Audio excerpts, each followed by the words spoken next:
Баршаңызға сәлем қыздар. Бүгін сіздермен біз осылай өте дәмді шоколад қосылған ауызда еритін, ең бастысы өте оңай печеньелар жасайтын боламыз.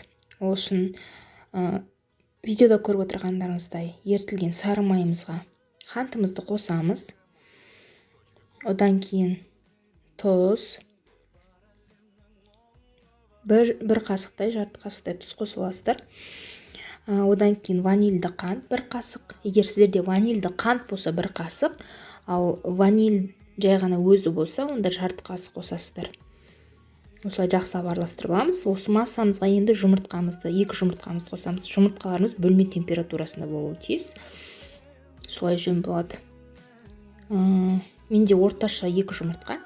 Одан кейін бөлек ыдыста ұнымызбен қопсытқышымызды, 1 шай қасық қопсытқышымызды араластырып, осылай сұйық массамызға қосып, бірінші венчикпен араластыра бастаймыз. Негізі ұнымызды бірнеше бөлікке бөліп араластырған дұрыс, солай жеңілірек болады. Мен басында осылай венчикпен, сосын силиконды таяқшамен араластырдым. Сіздер қасықпен араластырсаңыздар да болады. Бізде осындай масса шығады.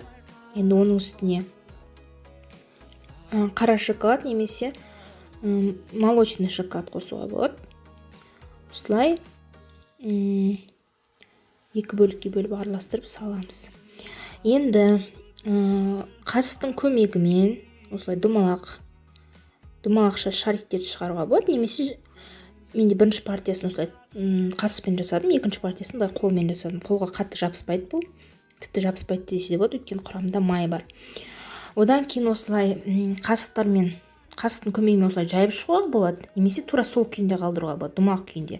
Жайып шықсаңыздар, сырты да іші де қатты қытырлақ болады. Шаймен ішкенге батырып солай. Ал егер осылай думақ күйінде қалдырсаңыздар, онда сырты қатты қытырлақ, іші жұмсақ болып піседі.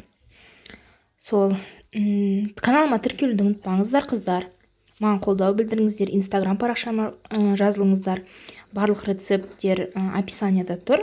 Сіздермен бірге болған мен, Рабия. Астарыңыз дәмді болсын.